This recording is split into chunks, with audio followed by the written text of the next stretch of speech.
എത്തി നിൽക്കുന്ന കാലഘട്ടത്തെ വിലയിരുത്തിക്കൊണ്ട് ഏറെ പ്രാധാന്യമർഹിക്കുന്ന ഒരു വേദഭാഗത്തിലേക്ക് ഞാൻ നിങ്ങളെ ശ്രദ്ധയെ ക്ഷണിക്കുകയാണ്.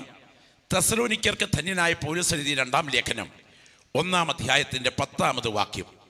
നമുക്കെല്ലാവർക്കും വേദപുസ്തകം തുറന്ന് ആ പുസ്തകത്തിലേക്ക് ശ്രദ്ധ കേന്ദ്രീകരിക്കണം. 2 തെസ്സലോനിക്കർ 1-ന്റെ 10-ാമത്തെ വാക്യം വായിച്ചാട്ടെ. സുവിശേഷം അനുസരിക്കാത്തവർ കർത്താവിൻ്റെ സന്നിധാനവും അവൻ്റെ വല്ലഭത്വത്തോടുകൂടിയ മഹത്വവും വിട്ടകന്ന്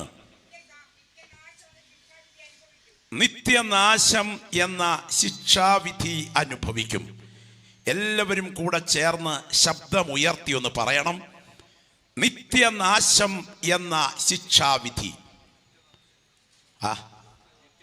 ശബ്ദം ഉയർത്തിയത് പറഞ്ഞേ. എല്ലാവരും കൂടെ ചേർന്ന് കരങ്ങളൊന്ന് ഉയർത്തിപ്പിടിച്ച് പറഞ്ഞേ. നിത്യനാശം എന്ന ശിക്ഷാവിധി. ഞാനിന്ന് രാത്രി പ്രിയപ്പെട്ടവരുടെ മുൻപിൽ പങ്കുവയ്ക്കുവാൻ ആഗ്രഹിക്കുന്ന യാഥാർത്ഥ്യം അപ്പസ്തോലിക കാലഘട്ടത്തിൻ്റെ കറതീർന്ന സുവിശേഷത്തിൻ്റെ തീവ്രമായ ആശയങ്ങളെ മാത്രം കേന്ദ്രീകരിച്ചുകൊണ്ടാണ്. ഞാൻ സാധാരണ പ്രസംഗത്തിൽ പറയാറുണ്ട്, സൂചിക്കുഴയിൽ നൂല് കയറ്റുമ്പോൾ സഹോദരിമാർക്കുള്ള ഏകാഗ്രത പോലെ വേണം വചനത്തിൻ്റെ മുൻപിലിരിക്കുന്ന പ്രിയപ്പെട്ടവരുടെ മനസ്സിനെ ഭരിക്കാൻ. എന്താണ് ഇവിടെ പ്രസംഗിക്കുന്നതെന്ന് നിങ്ങളിന്ന് രാത്രിയിൽ മനസ്സ് തുറന്ന് കേൾക്കണം. നാം എത്തി നിൽക്കുന്ന കാലഘട്ടം ഏതൊരു കാലഘട്ടത്തേക്കാൾ അപകടകരമായ കാലഘട്ടമാണ്. ഈ തലമുറയിൽ എൻ്റെ കർത്താവ് മടങ്ങി വരും എന്ന് ബോധ്യമുള്ള ദൈവമക്കൾ കരമൊന്ന് ഉയർത്തി കർത്താവിന് സ്തോത്രം ചെയ്താട്ടെ. ആ വേദപുസ്തകം സാധാരണ ഞാൻ പറയുന്നത് പോലെ കരങ്ങളിൽ നിന്ന് ഉയർത്തിപ്പിടിച്ചുകൊണ്ട് ദൈവത്തിന് മഹത്വം അർപ്പിക്കാമോ? ആ പുസ്തകം കരങ്ങളിൽ ഒന്ന് പിടിച്ച് ശബ്ദമുയർത്തി ആ ദൈവത്തെ മഹത്വപ്പെടുത്തുന്ന ദൈവമക്കൾ ശബ്ദമുയർത്തി ദൈവത്തിന് സ്തോത്രം ചെയ്യുമ്പോൾ ഈ പുസ്തകത്തിനായി കരങ്ങളൊന്ന് ഉയർത്തി കർത്താവിന് സ്തോത്രം ചെയ്യാൻ കഴിയുമോ? എൻ്റെ വാത്സല്യ സഹോദരങ്ങളെ, ലോകത്തിലെ ഇതര മതഗ്രന്ഥങ്ങളെക്കാൾ, ജൈന മതഗ്രന്ഥത്തെക്കാൾ, ഹിന്ദു മതഗ്രന്ഥത്തെക്കാൾ, ഇസ്ലാം മതഗ്രന്ഥത്തെക്കാൾ, വേദങ്ങളെക്കാൾ, ബ്രാഹ്മണങ്ങളെക്കാൾ, ഉപനിഷത്തുകളെക്കാൾ, പുരാണങ്ങളെക്കാൾ, സ്മൃതികളെക്കാൾ, ലോകം കണ്ടറിഞ്ഞിട്ടുള്ള ചൂടേറിയ ഗ്രന്ഥങ്ങളെക്കാൾ വേദപുസ്തകത്തിൻ്റെ അതുല്യത, വിശുദ്ധ ബൈബിളിൻ്റെ അത്യുന്നതം, വിശുദ്ധ ബൈബിളിൻ്റെ ദിവ്യത്വം ഇതെവിടെയാണ് ഉള്ളടക്കം ചെയ്തിരിക്കുന്നതെന്ന് ചോദിച്ചാൽ, നാളെ നടക്കാൻ തുടങ്ങുന്ന കാര്യങ്ങൾ കൃത്യമായി ഇതുപോലെ രേഖപ്പെടുത്തിയിട്ടുള്ളൊരു പുസ്തകം ലോകത്തിലില്ല. അതുമായി നടക്കാൻ ഭാഗ്യം ലഭിച്ച ദൈവമക്കൾ ഭാഗ്യശാലികളാണ്. നിങ്ങൾ തിരിച്ചറിയുക, നമ്മളിവിടെ ഇന്ന് രാത്രി ഇരുന്ന് ദൈവത്തിന് സ്തോത്രം ചെയ്യുമ്പോൾ മധ്യപൂർവ്വ പ്രദേശം പുകയുകയാണ്. അടുത്തൊരു മഹായുദ്ധത്തിൻ്റെ ശംഖുനാദവും കേളികൊട്ടലും അവിടെ ഉയരുകയാണ്. അതിൻ്റെ പിൻപിൽ അണിനിരന്നിരിക്കുന്ന പ്രധാന രാജ്യം ഇറാനാണ്. അതിന് പുറകിൽ ശത്രു സൈന്യമായി ഇരമ്പി കയറാൻ തുടങ്ങുന്നത് റഷ്യയുടെ പിന്തുണയിലുള്ള ഒരു സമൂഹമാണ്. ഒരു ഘോര യുദ്ധത്തിൻ്റെ ഒരുക്കങ്ങൾ നടക്കുകയാണ്. എന്നാൽ നിങ്ങൾ ഓർക്കണം, നമ്മുടെ കയ്യിലിരിക്കുന്ന കറുത്ത ബൈൻഡിട്ട ഈ വിശുദ്ധ ബൈബിളിൽ ഇന്നേക്ക് 26 നൂറ്റാണ്ടുകൾക്ക് പുറകിൽ ഇറാന്റെ പിന്തുണയോടുകൂടെ യഹൂദന്റെ കരൾ പറിക്കാൻ ഒരു വലിയ പറ്റം സൈന്യം യെരുശലേമിൽ ഓടിയെടുക്കുന്നത് അന്ത്യം ഒരു മഹായുദ്ധമായി തീരും എന്നെഴുതി വച്ച പ്രവചനം നിറഞ്ഞ ഗ്രന്ഥമാണ് നമ്മുടെ കയ്യിലിരിക്കുന്ന ദൈവത്തിന്റെ വചനമെങ്കിൽ എൻ്റെ മുൻപിലിരിക്കുന്ന ദൈവമക്കൾ പറഞ്ഞ ഈ തലമുറയിൽ തന്നെ നമ്മുടെ കർത്താവ് മടങ്ങി വരും. കാലാവസ്ഥ മാറുകയാണ്. 9,30,00,000 മൈൽ അപ്പുറത്ത് നിന്ന് കത്തിച്ചൊലിക്കുന്ന 6000 ഡിഗ്രി സെൽഷ്യസിൽ ഹീലിയം കത്തുന്ന ആണവനിലയമായ സൂര്യൻ അതിൻ്റെ അത്യുഗ്രമായ വംശശക്തിയെ ഭൂമിയിലേക്ക് ആവഹിപ്പിച്ച് സൂര്യതാപം കുതിച്ചുയരുകയാണ്. ഇങ്ങനെ മുൻപോട്ട് പോയാൽ കാലാവസ്ഥ എവിടെ എത്തിച്ചേരും? എൻ്റെ പ്രിയപ്പെട്ടവരെ, വിശുദ്ധ ബൈബിൾ ഉറപ്പിച്ചു പറയുന്നു. സമാപ്ത ഗ്രന്ഥമായ വെളിപ്പാട് പുസ്തകത്തിന്റെ 16-ാം അധ്യായം ഇങ്ങനെ പറയുന്നുണ്ട്: അടുത്തവൻ തൻ്റെ കലശം സൂര്യനിൽ ഒഴിച്ചു, തീ കൊണ്ട് മനുഷ്യനെ ചുടത്തക്ക വിധം സൂര്യന് ഭൂമിമേൽ അധികാരം ലഭിച്ചു, മനുഷ്യൻ അത്യുഷ്ണത്താൽ വെന്തുപോയി. കരമൊന്ന് ഉയർത്തി ദൈവത്തെ മഹത്വപ്പെടുത്താമോ? ഇന്നത്തെ കാലാവസ്ഥയുടെ ചൂട് സഹിച്ചാണ് നിങ്ങൾ ഇവിടെ ഇരിക്കുന്നത്. എന്നാൽ കാലാവസ്ഥയുടെ താപം ഉയർന്നിട്ട് മനുഷ്യൻ സഹിക്കാൻ കഴിയാതെ സൺഷോക്ക് കൊണ്ട് കത്തി വീഴുന്ന കാലമുണ്ടാകുമെന്ന് എഴുതി വെച്ച വചനമാണ് നമ്മുടെ കയ്യിൽ ഇരിക്കുന്നതെങ്കിൽ ഞാൻ ഇന്ന് രാത്രി പറഞ്ഞു വരുന്നത് ഇത്രയുള്ളൂ. ഇതുപോലെ സത്യമായൊരു ഗ്രന്ഥം ലോക ചരിത്രത്തിലില്ല. ഈ വിശിഷ്ട ഗ്രന്ഥത്തിൽ മനുഷ്യന്റെ ഡെസ്റ്റിനിയെ കുറിച്ച് പറഞ്ഞിരിക്കുന്ന അതിപ്രധാനപ്പെട്ട ഒരു പ്രമേയം, യേശു ക്രിസ്തുവിന്റെ മടങ്ങിവരവിനോടനുബന്ധിച്ച് യുഗാന്ത്യ സംഭവങ്ങളെ പ്രതിപാദിക്കുന്ന മത്തായി 24, മർക്കോസ് 13, ലൂക്കോസ് 21, 1-2 തെസ്സലോനിക്കർ, 1 കൊരിന്ത്യർ 15, വെളിപ്പാട് പുസ്തകം, ഈ ഭാഗങ്ങളെ പരിശോധിക്കുമ്പോൾ മടങ്ങിവരവ്, യുഗാന്ത്യ രംഗങ്ങൾ, ഇവയെക്കുറിച്ചുള്ള ഏറ്റവും ശ്രദ്ധേയമായൊരു ഭാഗമാണ് തെസ്സലോനിക്ക ലേഖനം. അവിടെ മനുഷ്യവർഗം ചെന്നവസാനിക്കാൻ തുടങ്ങുന്ന അതിഗൗരവമേറിയ ഒരു സ്ഥലത്തെക്കുറിച്ച് ഓർപ്പിച്ചിട്ടുണ്ട്. ഇത് സാധാരണ കൺവെൻഷൻ വേദികളിലും ഉണർവ് യോഗങ്ങളിലും പ്രസംഗിച്ച് കേൾക്കുന്ന വിഷയമല്ല. അതുകൊണ്ട് തന്നെ ഞാൻ ഇന്ന് രാത്രി, സമയത്തിൻ്റെ പരിധി ഉണ്ടെങ്കിലും മണിക്കൂറുകൾ ഈ വിഷയം വിശകലനം ചെയ്തിട്ടുണ്ടെങ്കിലും ഇന്ന് രാത്രി സമയത്തിൻ്റെ പരിമിതിക്കുള്ളിൽ നിർത്താം. ശ്രദ്ധിച്ച് കേൾക്കുക.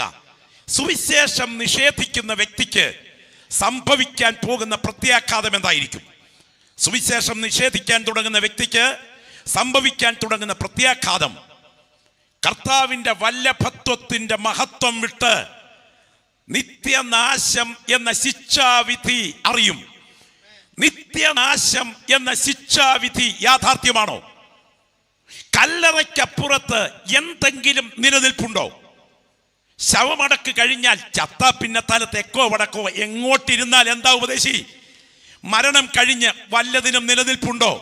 പ്രിയപ്പെട്ടവരെ, മനുഷ്യൻ 6 അടി മണ്ണിൽ നീറിയൊടുങ്ങുന്ന മാംസപിണ്ഡമല്ല. മനുഷ്യൻ ഒരു ജൈവരാസരൂപമല്ല. മനുഷ്യൻ ചിന്തിക്കുന്ന ജന്തുവല്ല. മനുഷ്യൻ പ്രകൃതിയിലെ ഭാഷാസ്വാധീനതയും ചിന്താശക്തിയുമുള്ള ഒരു രൂപമല്ല. വാളുകൊണ്ട് മുറിക്കാൻ കഴിയാത്ത, തീ കൊണ്ട് കത്തിച്ച് ചാമ്പലാക്കാൻ കഴിയാത്ത അവിനാശിയായ ആത്മാവ് കുടികൊള്ളുന്ന ആളത്വമാണ് ഞാനും നിങ്ങളും. എന്നെയും നിങ്ങളെയും കാത്തിരിക്കുന്ന ഒരു ഭാവിയുണ്ട്. ആ ഭാവി കല്ലറ കൊണ്ട് അവസാനിക്കില്ല. കല്ലറയ്ക്കപ്പുറത്ത് ചില വസ്തുതകൾ യാഥാർത്ഥ്യമാണ്. ഈ വസ്തുതകൾ ശ്രദ്ധിച്ച് കേൾക്കണം. മരണാനന്തരം ആത്മലോകം എന്നുള്ളത് സത്യമാണോ? സ്പിരിച്വൽ വേൾഡ് യാഥാർത്ഥ്യമാണോ? സ്തോത്രം. സ്പിരിച്വൽ വേൾഡ്, ആത്മതലം യാഥാർത്ഥ്യമാണോ? ഭൂതം, പ്രേതം, പിശാച് എന്നതൊക്കെ സത്യമാണോ? ചോദിക്കുന്ന ആളുകളുണ്ട്. ബഷീർ എന്ന ശ്രദ്ധേയനായ എഴുത്തുകാരനെ കേരളക്കരയ്ക്ക് മറക്കാൻ പറ്റില്ല. അദ്ദേഹം എഴുതിയ ഭാർഗവീ നിലയം എന്ന ഒരു പുസ്തകമുണ്ട്. ഈ ഭാർഗവീ നിലയം എഴുതുവാൻ ഒരു പശ്ചാത്തലമുണ്ട്. പശ്ചാത്തലം മറ്റൊന്നല്ല, അദ്ദേഹം ഒരു വീട് വാടകയ്ക്കെടുത്തു. ദാരിദ്ര്യത്തിൻ്റെ സമയത്താണ് ഈ വീട് വാടകയ്ക്കെടുത്തത്. അദ്ദേഹത്തിന് അന്ന് കറണ്ടില്ലാത്ത സമയം ഒരു ചിമ്മിനി വിളക്കാണ് വായനയ്ക്കും എഴുത്തിനുമൊക്കെ ഉള്ളത്. ചിമ്മിനി വിളക്കിൽ മണ്ണെണ്ണ തീർന്നു. മണ്ണെണ്ണ തീർന്നപ്പോൾ അതിൻ്റെ മണ്ണെണ്ണ അവസാനത്തെ തുള്ളി കത്തി തീരാൻ തുടങ്ങുമ്പോൾ ഇദ്ദേഹം തിരി താത്ത് വെച്ചിട്ട്, ഇപ്പോഴത്തെ പിള്ളേരോട് തിരി താത്ത് വെച്ചു എന്നൊക്കെ പറഞ്ഞാൽ ഒന്നും മനസ്സിലാകില്ല, തിരി താത്ത് വെച്ചിട്ട് അങ്ങേപ്പുറത്തെ വീട്ടിൽ താൻ ചില മണ്ണെണ്ണ വാങ്ങിക്കാൻ പോയി. മണ്ണെണ്ണ വാങ്ങിച്ച് താൻ തിരിച്ച് നടന്നു വരുമ്പോൾ മുറിക്കകത്ത് മുഴുവൻ ഒരു വലിയ നീലപ്രകാശം കത്തി ജ്വലിക്കുന്നു. താൻ കയറി വന്ന് ജനലിലൂടെ നോക്കിയപ്പോൾ ഞെട്ടിപ്പോയി. ഈ തിരിതാത്ത് വെച്ച മണ്ണെണ്ണ വിളക്കിൽ നിന്നും ഒരു മഹത്തായ ജ്വാല ഉയർന്ന് ആ മുറി മുഴുവൻ നീല വെളിച്ചത്തിൽ കത്തി നിൽക്കുകയാണ്. സ്തോത്രം. തനിക്ക് എന്തൊക്കെയോ അസ്വസ്ഥതകൾ തോന്നി. താൻ തിരിച്ചു ചെന്ന് ചോദിച്ചു, എന്തുകൊണ്ടാണ് എനിക്ക് ഈ വീട് കുറഞ്ഞ വിലയ്ക്ക് വാടകയ്ക്ക് കിട്ടിയത്? ഇവിടെ എന്തെങ്കിലും സംഭവിച്ചിട്ടുണ്ടോ? അപ്പോൾ തൊട്ടടുത്ത വീട്ടുകാർ പറഞ്ഞു, ഇവിടെ സംഭവിച്ചിട്ടുണ്ട്. ഭാർഗവി എന്നൊരു സ്ത്രീ ഇവിടെ അടുത്ത കിണറ്റിൽ ചാടി ആത്മഹത്യ ചെയ്തതിന് ശേഷം അസാധാരണമായ ചില സംഭവങ്ങൾ ആ വീട്ടിൽ ആവർത്തിച്ചരങ്ങേറിയിട്ടുണ്ട്. അതുകൊണ്ട് തന്നെ പ്രേതബാധയുള്ള വീട് എന്ന പേരിൽ ഈ വീട് മാറ്റിയിട്ടിരിക്കുകയാണ്.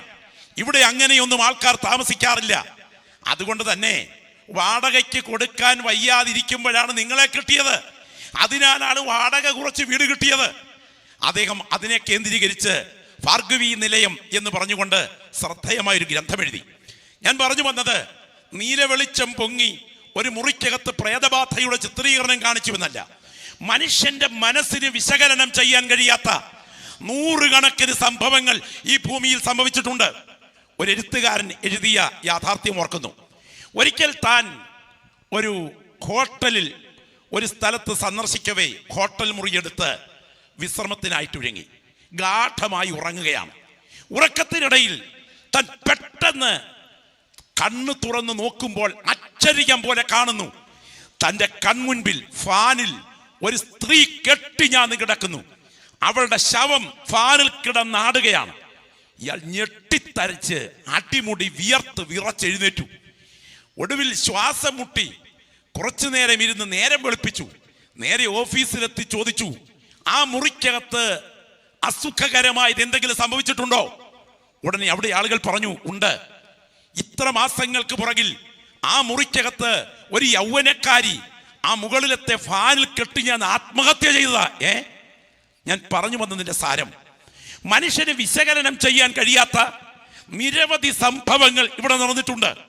എന്നാൽ ഇതിൽ പോഷ്കുണ്ട്, പച്ച പോഷ്കുണ്ട്. ഇതിൽ മാനസിക വിഭ്രാന്തിയുണ്ട്, മാനസിക വിഭ്രാന്തി. എന്നാൽ ഞാൻ പറയട്ടെ, മാനസിക വിഭ്രാന്തിയില്ലാതെ, ഫോഷ്കില്ലാതെ പറഞ്ഞാൽ പറഞ്ഞത് സത്യമായി ചരിത്രത്തിൽ തെളിയിച്ച ഒരുവനുണ്ടെങ്കിൽ അത് മരണത്തെ ജയിച്ചുയർത്തെഴുന്നേറ്റ യേശുവാണ്. അവൻ മരണാനന്തര ജീവിതത്തെ സംബന്ധിച്ചും ആത്മാക്കളുടെ നിത്യതയെക്കുറിച്ച് ഓർപ്പിക്കുമ്പോൾ ഈ വേദവാക്യത്തിന്റെ പശ്ചാത്തലത്തിൽ യേശു ക്രിസ്തുവിന്റെ പഠിപ്പിക്കലിലേക്ക് എൻ്റെ പ്രിയപ്പെട്ട ശ്രോതാക്കൾ ഒന്ന് ശ്രദ്ധിക്കണം. യേശു ക്രിസ്തു മനുഷ്യവർഗത്തിന്റെ ഭാവിയെക്കുറിച്ച് പഠിപ്പിക്കുകയാണ്. ചില ആളുകൾ പറയാറുണ്ട്, പാസ്റ്റർ നിങ്ങൾ ഈ സുവിശേഷകന്മാർ പേടിപ്പിക്കുക. സ്തോത്രം, എന്നോട് തന്നെ പറഞ്ഞിട്ടുണ്ട്, ഇത് കേട്ടിട്ട് ആകെ പേടി വരുന്നു എന്ന്. എൻ്റെ പ്രിയപ്പെട്ടവരെ, വേദപുസ്തകത്തിൽ യഥാർത്ഥത്തിൽ ദൈവസ്നേഹം മാത്രമേ പ്രസംഗിക്കാവൂ, ഭയപ്പെടുത്തുന്നതൊന്നും പ്രസംഗിക്കരുത് എന്ന് പഠിപ്പിക്കുന്ന ആധുനിക തലമുറയ്ക്ക് നടുവിൽ നിങ്ങൾ ചെവി തുറന്ന് കേൾക്കണം. ഈ 31,173 വാക്യങ്ങളുള്ള ഈ വിശുദ്ധ വേദപുസ്തകത്തിൽ ഭക്തന്മാർ പ്രസംഗിച്ചപ്പോൾ ഗുരുതരമായ ഭാവിയെക്കുറിച്ചുള്ള ഭയം നിമിത്തം ആളുകൾ ദൈവസന്നിധിയിൽ കവിണ് വീണിട്ടുണ്ട്. നിങ്ങൾക്കറിയാമോ, വേദപുസ്തകത്തിലെ ഒന്നാമത്തെ പ്രസംഗകൻ, ഒറ്റ പ്രസംഗത്തിൽ 3000 സത്യത്തിലേക്ക് നയിച്ച പത്രോസുണ്ട്. എന്നാൽ ബൈബിൾ പറയുന്ന ഒന്നാമത്തെ പ്രസംഗകൻ ആരായിരുന്നു എന്നറിയാമോ? യൂദയുടെ ലേഖനം 15-ാം വാക്യത്തിൽ ഒരു വാക്യമുണ്ട്. അത് പേടിപ്പിച്ചാണോ പ്രസംഗിച്ചത്? സദസ്സൊന്ന് ശ്രദ്ധിച്ചു കേൾക്കണം.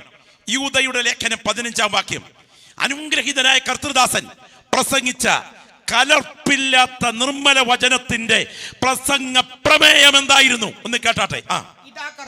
ഇതാ കർത്താവ് എല്ലാവരെയും വിധിപ്പാൻ അവർ അഭക്തിയോടെ ചെയ്ത ഭക്തിവിരുദ്ധമായ സകല പ്രവർത്തികളും നിമിത്തം ഭക്തികെട്ട പാപികൾ തന്റെ നേരെ പറഞ്ഞ നിഷ്ഠൂരങ്ങൾ നിമിത്തം ഭക്തികെട്ടവരെയൊക്കെയും ബോധം വരുത്തുവാൻ 1000 വിശുദ്ധന്മാരോടുകൂടി വന്നിരിക്കുന്നു എന്ന് പ്രവചിച്ചു പറഞ്ഞു. എന്താ പ്രവചിച്ചേ?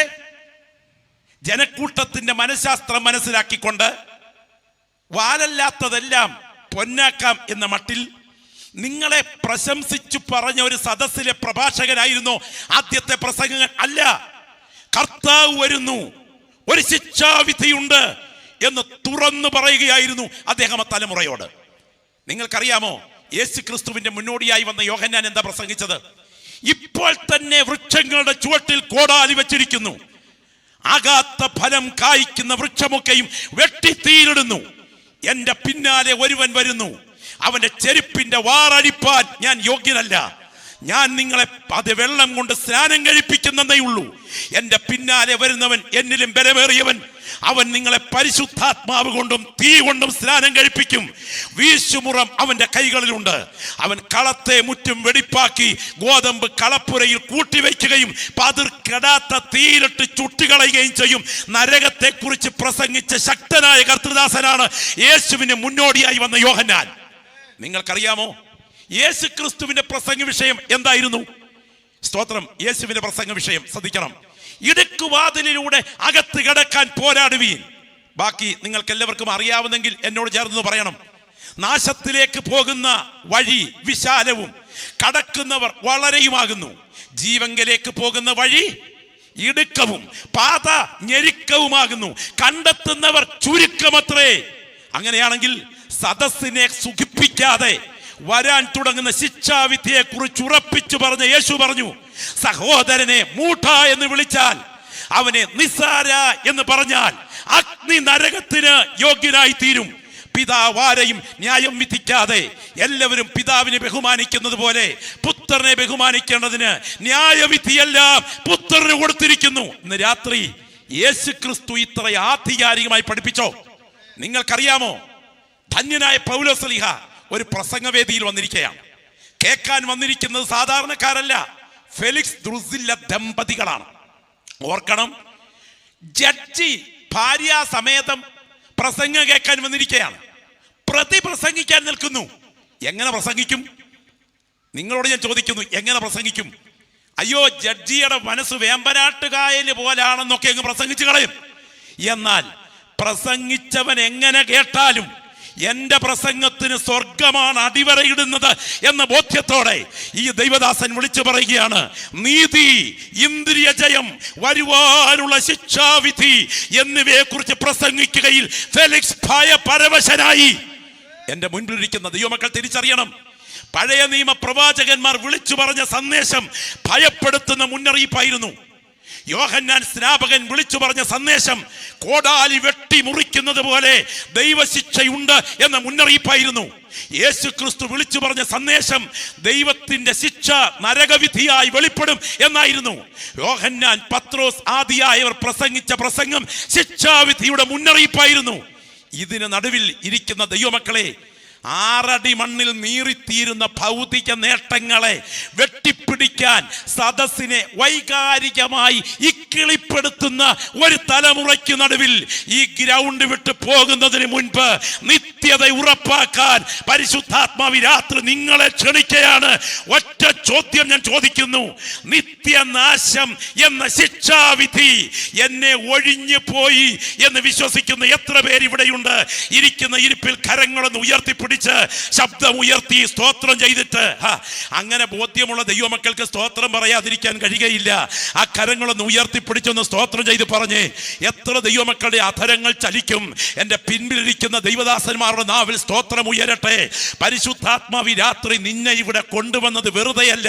നിന്റെ മേൽ വ്യാപരിക്കുന്ന ഇരുട്ടിന്റെ ശക്തികളെ അഴിച്ചുമാറ്റി ഈ ഉച്ചഭാഷണിയുടെ ശബ്ദപരിധിക്കുള്ളിൽ ഈ ജീവന്റെ വചനം കേട്ടുകൊണ്ടിരിക്കുന്ന നിന്നെ ബന്ധിച്ച് നിത്യ നരകത്തിലേക്ക് കൊണ്ടുപോകാൻ ബന്ധിച്ചിരിക്കുന്ന സാത്താന്യ ബന്ധനത്തെ ഇന്ന് രാത്രി അഴിച്ചു മാറ്റാൻ യേശുവിന്റെ രക്തത്തിന്റെ ശക്തി ഇവിടെ ബലത്തോടെ വ്യാപരിക്കുകയാണ്. ദൈവാത്മാവി രാത്രി പ്രാർത്ഥിക്കുന്ന നിങ്ങളോട് ചോദിക്കുന്നു, നിത്യനാശം എന്ന ശിക്ഷാവിധിക്കാണോ നിങ്ങൾ വിധേയരാകാൻ തുടങ്ങുന്നത്? പ്രിയരെ, നിങ്ങൾക്കറിയാമോ, വിശുദ്ധ വേദപുസ്തകത്തിൽ യേശു ക്രിസ്തുവിന്റെ പഠിപ്പിക്കലിൽ യേശു ക്രിസ്തു വായി തുറന്ന് ആദ്യം പഠിപ്പിച്ചത് അനുഗ്രഹത്തിന്റെ ബിയാറ്റിറ്റ്യൂഡ്സുകൾ, അനുഗ്രഹ വചനങ്ങളാണ്. ആത്മാവിൽ ദരിദ്രരായവർ ഭാഗ്യവാന്മാർ, സ്വർഗരാജ്യം അവർക്കുള്ളത് എന്നൊക്കെ പറഞ്ഞ് സ്വർഗരാജ്യത്തിന്റെ പ്രവേശനത്തെ കുറിച്ച് യേശു പ്രസംഗിച്ചു.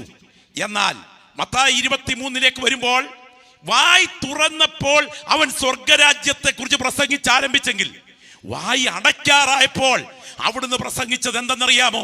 സ്തോത്രം, സർപ്പസന്തതികളെ, നിങ്ങൾക്ക് നരകവിധി എങ്ങനെ ഒഴിഞ്ഞു പോകും? സ്തോത്രം. അങ്ങനെയാണെങ്കിൽ നരകവിധിയെ കുറിച്ച് പ്രസംഗിച്ചത് യേശുവാണ്. 11 പ്രാവശ്യം ആവർത്തിച്ചാവർത്തിച്ച് യേശു നരകത്തെ കുറിച്ച് പഠിപ്പിച്ചു. അങ്ങനെയെങ്കിൽ നിങ്ങൾ ഇന്ന് രാത്രി കേൾക്കണം, ഈ വചനം കേട്ടുകൊണ്ടിരിക്കുമ്പോൾ നിങ്ങളിൽ ഒരു ഭയം വ്യാപരിക്കുന്നില്ലെങ്കിൽ നിങ്ങൾ അപകട മേഖലയിൽ തന്നെയാണ്. നിങ്ങൾക്കറിയാമോ, ശരീരത്തിന്റെ ചില പ്രത്യേക ഭാഗങ്ങൾ ചൊറിയുകയോ തൊടുകയോ ചെയ്താൽ അവിടെ സെൻസേഷൻ ഇല്ല എങ്കിൽ ആരോഗ്യത്തിന്റെ ലക്ഷണമാണോ അതോ സെമി പാരലിസ്റ്റിക്കിന്റെ ലക്ഷണമാണോ? വിവരമറിയാവുന്നവർക്കറിയാം, ചില ഭാഗത്ത് മരപ്പും പെരുപ്പും തരിപ്പും കൂടിയിട്ട് അവിടെ സ്പർശനശേഷി കുറഞ്ഞാൽ അവിടേക്കുള്ള ബ്ലഡ് സർക്കുലേഷൻ ഇല്ലാതെയായിട്ട് നിന്റെ ശരീരം ഗുരുതരാവസ്ഥയിലേക്ക് പോകാൻ പോകുന്നു എന്നതിന്റെ മുന്നറിയിപ്പാണ്. അങ്ങനെയാണെങ്കിൽ ഈ വചനത്തിന്റെ മുൻപിൽ നരകബോധ്യത്തിന്റെ ഒരു ഭയം നിന്നെ ഭരിക്കുന്നില്ലെങ്കിൽ അതിൻ്റെ അർത്ഥം നിന്റെ ആത്മീയ ആളത്വം അപകടത്തിലാണ്. നിങ്ങൾക്കറിയാമോ, ദൈവത്തിന്റെ ദാസൻ നോഹയോട് ദൈവം പറഞ്ഞു ഒരു പെട്ടകം ഉണ്ടാക്കണമെന്ന്. പട്ടിയും പൂച്ചയും എരുമയും എലിയും പുലിയും കോഴിയും കുറുക്കനും വരെ ക്യൂ നിന്ന് പെട്ടകത്തിൽ കയറി. നോഹ പെട്ടകമുണ്ടാക്കിയ 450 അടി നീളം, 75 അടി വീതി, 35 അടി പൊക്കമുള്ള പത്തേമാരി ഉണ്ടാക്കി. ആ പെട്ടകമുണ്ടാക്കലിനെ കുറിച്ച് നോഹ കുറിച്ചിരിക്കുന്നത് ഇങ്ങനെയാണ്: അവൻ ഭയഭക്തി പൂണ്ട് അവന്റെ കുടുംബത്തിന്റെ രക്ഷയ്ക്കായി ഒരു പെട്ടകം തീർത്തു. അങ്ങനെയാണെങ്കിൽ ഒരു ഭയം ഒരു ഭക്തനെ ഭരിക്കണം.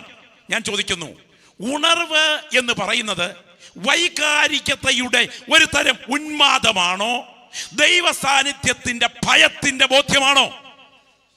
വിശുദ്ധ തിരുവെഴുത്തിൽ നിന്ന് ഞാൻ തെളിയിക്കാനുണ്ടെങ്കിലും പറയട്ടെ, 80ഓളം ആളുകൾ കൂടിയ ഒരു വിജ്ഞ സദസ്സ്. ആ സദസ്സിന് നടുവിൽ അനുഗ്രഹിതനായ ഒരു കർത്തൃദാസൻ ചോദിച്ചു, നിങ്ങളിൽ ദൈവ സ്നേഹത്തെക്കുറിച്ച് പ്രസംഗം കേട്ട് രക്ഷിക്കപ്പെട്ടവർ എത്ര പേരുണ്ട്? ഒന്ന് കൈ ഉയർത്തിക്കേ എന്ന് പറഞ്ഞപ്പോ കൈ ഉയർത്താൻ ആരുമില്ല. അടുത്തതായിട്ട് ഈ ദൈവദാസൻ ചോദിച്ചു, ശരി, നിങ്ങളിൽ വരാൻ തുടങ്ങുന്ന ദൈവകോപത്തെക്കുറിച്ചും നിത്യ നരകത്തെക്കുറിച്ചും കേട്ടിട്ട് രക്ഷാനിർണയത്തിന് തീരുമാനമെടുത്ത എത്ര പേരുണ്ട്? അതിൽ 98% ആളുകൾ കൈ ഉയർത്തിയിട്ട് പറഞ്ഞു, ഞങ്ങൾ അവിടെയാണ് തീരുമാനമെടുത്തത്. അങ്ങനെയാണെങ്കിൽ ഇന്ന് രാത്രി ഈ ദൂത് കേട്ടുകൊണ്ടിരിക്കുമ്പോൾ നിങ്ങൾ മനസ്സിലാക്കണം, ഞാൻ ഇവിടെ പ്രസംഗിക്കുന്നത് സത്യമാണെങ്കിൽ, നിങ്ങൾ ഇവിടെ ഇരിക്കുന്നത് സത്യമാണെങ്കിൽ, ഇതുപോലെ യാഥാർത്ഥ്യമാണ് ഇന്നല്ലെങ്കിൽ നാളെ മരണം എന്ന യാഥാർത്ഥ്യത്തെ നീയും ഞാനും അഭിമുഖീകരിക്കുക എന്നുള്ളത്. നമ്മുടെയൊക്കെ ഇരിപ്പ് കണ്ടാൽ അടുത്ത കാലത്തെങ്ങും ഇവിടുന്നെങ്ങും പോകുകയല്ലോ എന്നുള്ള മട്ടിലല്ലേ ഇരിപ്പ്. സ്തോത്രം. ഇടത്തും വലത്തും ഇരിക്കുന്നവർ പോയാലും ഞാൻ മാത്രം ചിരഞ്ജീവിയായിട്ട് ഇവിടെ കാണും എന്നാണ് നമ്മുടെ ധാരണ. എന്നാൽ യേശു ക്രിസ്തു മരണാനന്തര ജീവിതത്തെക്കുറിച്ച് പരാമർശിച്ച നരകത്തെക്കുറിച്ചുള്ള പ്രതിപാദ്യ വാക്യങ്ങൾ ഒന്ന് കേൾക്കണം. വായിച്ചാട്ടെ, മത്തായി സുവിശേഷം 25:46 വാക്യം. നരകത്തെക്കുറിച്ച് യേശുവിന്റെ പഠിപ്പിക്കൽ എന്തായിരുന്നു? വേഗം വന്നാട്ടെ. നരകം മത്തായി 25:46 വേഗം. ഇവർ നിത്യദണ്ഡനത്തിലേക്കും നീതിമാന്മാർ നിത്യജീവങ്കലേക്കും പോകും. അടുത്ത വാക്യം. ഈ വചനങ്ങളൊക്കെയും പറഞ്ഞു തീർന്ന ശേഷം 41 വാക്യം 25:41. പിന്നെ അവൻ ഇടത്തുള്ളവരോട് ശപിക്കപ്പെട്ടവരെ എന്നെ വിട്ട് പിശാചിനും അവന്റെ ദൂതന്മാർക്കും ഒരുക്കിയിരിക്കുന്ന നിത്യാഗ്നിയിലേക്ക് പോകുവീൻ. ഒന്ന് കരം ഉയർത്തി കർത്താവിന് സ്തോത്രം ചെയ്തേ. ഒന്നുകൂടെ ശബ്ദം ഉയർത്തി. നിങ്ങൾ ഇന്ന് രാത്രി പോകുന്ന വഴിക്ക് സാധാരണ പറയുന്ന പോലെ സൈക്കിളിനാ വന്നതെങ്കിൽ തിരിച്ചു പോകുമ്പോൾ ലോറി കിട്ടും എന്നൊന്നും അല്ല ഇവിടുത്തെ പ്രസംഗം. അപ്പസ്തോലിക പിതാക്കന്മാരുടെ പ്രസംഗത്തിന്റെ കറതീർന്ന ആശയം പറയുകയാണ്. യേശു ക്രിസ്തു പഠിപ്പിച്ച വാക്കുകൾ ശ്രദ്ധിക്കണം. ചത്ത പിന്നെ തല തെക്കോ വടക്കോ എങ്ങോട്ടിരുന്നാൽ എന്താ ഉപദേശി? മരണത്തോടെ കാര്യം തീർന്നു എന്നതാണ് പലരുടെയും ധാരണ. അല്ലെന്നേ, വിശുദ്ധ ബൈബിൾ ഉറപ്പിച്ചു പറയുകയാണ്. എന്താ ആന്റിയെ വായിച്ചത്? ഇടത്തുള്ളവരോട് ശപിക്കപ്പെട്ടവരെ എന്നെ വിട്ട് പിശാചിനും അവന്റെ ദൂതന്മാർക്കും ഒരുക്കിയിരിക്കുന്ന. ഞാൻ ഇന്ന് രാത്രി ഒരു കാര്യം ചോദിക്കട്ടെ, പിശാചിനും അവന്റെ ദൂതന്മാർക്കും നിത്യാഗ്നി എവർലാസ്റ്റിംഗ് ഫയർ ഒരുക്കിയിരിക്കുകയാണോ? നരകത്തെ സംബന്ധിച്ച് അഥവാ നിത്യനാശം എന്ന ശിക്ഷാവിധിയെ കുറിച്ചാണ് കേൾക്കുന്നത്. അങ്ങനെയാണെങ്കിൽ നരകത്തിലേക്ക് പോകുന്ന ആളത്വത്തിന്റെ പ്രത്യേകത എന്താണ്? നിത്യനാശം എന്ന ശിക്ഷാവിധി, നിത്യാഗ്നി, അത് ഒരുക്കിയിരിക്കുന്നെന്ന് ഞാനൊരു വാക്യം പറയുമ്പോൾ നിങ്ങൾക്ക് സന്തോഷമാകും. ഞാൻ നിങ്ങൾക്ക് സ്ഥലം എന്ന് പറഞ്ഞേ, ഞാൻ നിങ്ങൾക്ക് സ്ഥലം ഒരുക്കാൻ പോകുന്നു. ഞാൻ പോയി സ്ഥലം ഒരുക്കിയാൽ ഞാൻ ഇരിക്കുന്ന ഇടത്ത് നിങ്ങളും ഇരിക്കേണ്ടതിന് പിന്നെയും വന്ന് നിങ്ങളെ എൻ്റെ അടുക്കൽ ചേർത്തുകൊള്ളും. അല്ലേ? മുത്തുമയമായി വിളങ്ങും പട്ടണമാണത്. പുത്തൻ യെരൂശലേം പുരം തത്ര ശോഭിതം, വീതി സ്വച്ഛ സ്ഫടിക തുല്യ തങ്ക നിർമ്മിതമാം പട്ടണം, അതിന്റെ ഭംഗി വർണ്ണ്യമല്ലോ. പ്രത്യാശ നിറഞ്ഞ ദൈവമക്കൾ പ്രതീക്ഷയോടെ കാത്തിരിക്കുന്ന ആ നിത്യ വീട്ടിൽ പോകാൻ കൊതിക്കുന്ന ദൈവമക്കൾ ഇരിക്കുന്ന ഇരിപ്പിൽ കരമുയർത്തിക്കൊണ്ട് പറയണം, ഈ രാത്രി നീ മരിച്ചാൽ നിന്റെ നിത്യത എവിടെ ചിലവഴിക്കും? അത് നിത്യ നരകമോ നിത്യ ജീവനോ? ശ്രദ്ധിക്കണേ, അവിടെ സ്വർഗം ഒരുക്കിയിരിക്കുകയാണ്. അങ്ങനെയാണെങ്കിൽ ഇവിടെ പരിശുദ്ധാത്മാവ് എഴുതിയിരിക്കുകയാണ്, സ്തോത്രം, പിശാചിനും അവന്റെ ദൂതന്മാർക്കും ഒരുക്കിയിരിക്കുന്ന. ചോദ്യം, ഒരുക്കിയിരിക്കുകയാണെങ്കിൽ നരകം ഒരുക്കിയതാരാണ്? ആരായി നരകം ഒരുക്കിയത്? നരകം ചിലരുടെയൊക്കെ ഇരിപ്പ് കണ്ടാൽ വീഗാലാൻഡി പോന്ന പോലെ നരകത്തിൽ പോന്നെന്നാ. സ്തോത്രം. ഒരിക്കൽ ഒരു ചെറുപ്പക്കാരൻ ദൈവദാസന് പറഞ്ഞു, സാറേ, ഈ നരകത്തെ കുറിച്ചൊക്കെ ഇത്ര ഗൗരവമായി പറയുന്നല്ലോ, 10 ഏക്കർ സ്ഥലം ഞാൻ അവിടെ വാങ്ങിച്ചിട്ടിട്ടുണ്ടെന്ന്. ഒരു അധ്യാപകനോട് പറഞ്ഞതാ, 10 ഏക്കർ സ്ഥലം ഞാൻ അവിടെ വാങ്ങിച്ചിട്ടിട്ടുണ്ടെന്ന്. സ്തോത്രം. ഞാൻ ഈ രാത്രി ഈ ദൂത് പറയുമ്പോൾ നിങ്ങളോട് പറയാം, നരകം എന്ന യാഥാർത്ഥ്യത്തെ വെറുക്കുന്ന ഒരു സമൂഹം ഈ തലമുറയിലുണ്ട്. നിങ്ങൾക്കറിയാമോ, എപ്പിസ്കോപ്പൽ വിഭാഗങ്ങളിലെ ഒരുപറ്റം പുരോഹിതന്മാരെ കുറിച്ച് ഈ അടുത്തിടയ്ക്ക് വന്ന് ഞെട്ടിപ്പിക്കുന്ന ഒരു യാഥാർത്ഥ്യം, ഒരു സർവേ ഉണ്ടായിരുന്നു. വിദേശ സ്കോട്ട്ലൻഡ് പുരോഹിതന്മാരെ കുറിച്ചാണ് ഇങ്ങനെ ആ സർവേ വന്നത്. 37% പുരോഹിതന്മാർ എന്ത് പറയാൻ കഷ്ടം, നരകമുണ്ടെന്ന് അവർ വിശ്വസിക്കുന്നെന്ന്. നിങ്ങൾ ശ്രദ്ധിച്ചോ? 37% പുരോഹിതന്മാർ എന്ത് പറയാൻ കഷ്ടം, നരകമുണ്ടെന്ന് വിശ്വസിക്കുന്നെന്ന്. അതിന്റെ അർത്ഥം ബാക്കി ഒന്നും എന്തുണ്ടെന്ന് വിശ്വസിക്കുന്നില്ല. പറഞ്ഞാട്ടെ, എന്തിന്? ബഹുമാനപ്പെട്ട പോപ്പിന്റെ പരാമർശനം ഒരു വിഭാഗത്തെ പോസ്റ്റ്മോർട്ടം ചെയ്യേണ്ടത് കൊണ്ട് ഞാൻ ഉദ്ധരിക്കുന്നില്ല.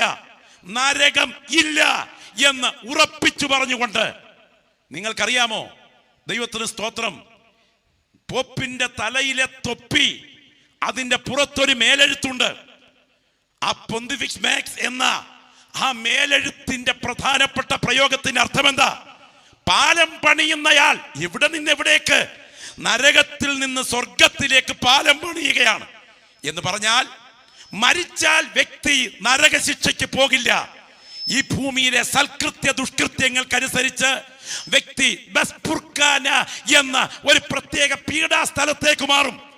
പിന്നെ പൗരോഹിത്യ കർമ്മങ്ങളാലും കുർബാനകളാലും ഈ വ്യക്തിയെ നരകദണ്ഡനത്തിൽ നിന്ന് സ്വർഗപറുദീസയിൽ എത്തിക്കാൻ പാലം പണിയുന്ന ഡ്യൂട്ടിയാണ് ഇന്ന് പലരെയും ഏൽപ്പിച്ചിരിക്കുന്നെങ്കിൽ, അങ്ങനൊരു പാലം മനുഷ്യകുലത്തിനില്ല. ജീവിച്ചിരിക്കുന്ന കാലത്ത് തീരുമാനമെടുത്തില്ലെങ്കിൽ നിന്റെ ഓഹരി നരകമാണ് എന്ന് പഠിപ്പിക്കുന്ന ഗ്രന്ഥമാണ് നമ്മുടെ കയ്യിലിരിക്കുന്ന ജീവന്റെ വചനം. എന്റെ മുൻപിലിരിക്കുന്ന ദൈവമക്കൾ പ്രത്യേകം ശ്രദ്ധിക്കണേ.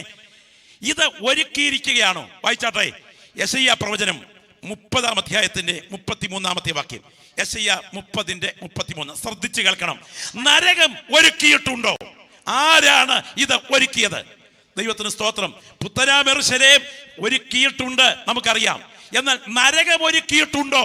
ബൈബിൾ പറയുന്നത് കേൾക്കുക, വായിച്ചാട്ടെ. പണ്ട് തന്നെ ഒരു ദഹനസ്ഥലം ഒരുക്കിയിട്ടുണ്ടല്ലോ, അത് രാജാവിനായിട്ടും ഒരുക്കിയിരിക്കുന്നു. ശ്രദ്ധിക്കണം. പണ്ട് തന്നെ ഒരു ദഹന സ്ഥലം ഒരുക്കിയിട്ടുണ്ടല്ലോ, അത് രാജാവിനായിട്ടും ഒരുക്കിയിരിക്കുന്നു. വായിച്ചാൻഡി. അവനതിന്റെ ആഴവും വിശാലവുമാക്കിയിരിക്കുന്നു. അതിന്റെ ചിതയിൽ വളരെ തീയും വിറകുമുണ്ട്. യഹോവയുടെ ശ്വാസം ഒരു ഗന്ധക നദി പോലെ അതിനെ കത്തിക്കും. ഇന്ന് രാത്രി കരമെന്ന് ഉയർത്തി ദൈവത്തെ മഹത്വപ്പെടുത്തിക്കുക. ശ്രദ്ധിച്ചു കേൾക്കണേ. നരകമുണ്ടോ? നരകമുണ്ടോന്ന് ഇന്ന് രാത്രി അത് വിശ്വസിക്കുന്ന ദൈവമക്കൾ എല്ലാവരും കൂടെ ചേർന്ന് ഒന്ന് കരമുയർത്തി പറയണം, ഈ വഴിവക്കിൽ ഞങ്ങൾ സത്യ സുവിശേഷം ഉയർത്തുകയാണ്. എൻ്റെ കൂടെപ്പിറപ്പേ, നരകം സത്യമാണ്. തിരുവഴുത്തിൽ സങ്കീർത്തനം 11:6 വായിക്കുന്നു, ദുഷ്ടന്മാരുടെ ഓഹരി തീയും ഗന്ധകവും അവരുടെ പാനപാത്രത്തിന്റെ ഓഹരിയാകുന്നു. നരകമുണ്ടോ? വിശുദ്ധ ബൈബിൾ പറയുന്നു നരകമുണ്ട്. ഇനി അടുത്ത ചോദ്യം, അങ്ങനെങ്കിൽ ഈ നരകം ഉണ്ടാക്കിയതാരാണ്? ആരാ ഈ നരകം ഉണ്ടാക്കിയേ? സ്തോത്രം. ഞാൻ വിശ്വസിക്കുന്നത് എൻ്റെ സഹോദരനോട് പറയാം, യേശു ക്രിസ്തുവാണ് നരകത്തിന്റെ ഉപജ്ഞാതാവ്. എന്ന് പറഞ്ഞാൽ ഒരു രാജ്യത്ത് ജയിൽ ഉണ്ടാക്കിയതാരാണ്? പൂജപ്പുര സെൻട്രൽ ജയിൽ ഡിസൈൻ ചെയ്തതാരാണ്? വിയൂർ ജയിൽ ഉണ്ടാക്കിയതാരാണ്?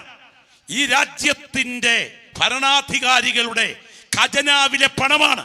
അങ്ങനെയാണെങ്കിൽ നരകം സ്വർഗത്തിന്റെ കാര്യപരിപാടിയാണ്. മനസ്സിലാക്കണം, നരകം സ്വർഗത്തിന്റെ കാര്യപരിപാടിയാണ്.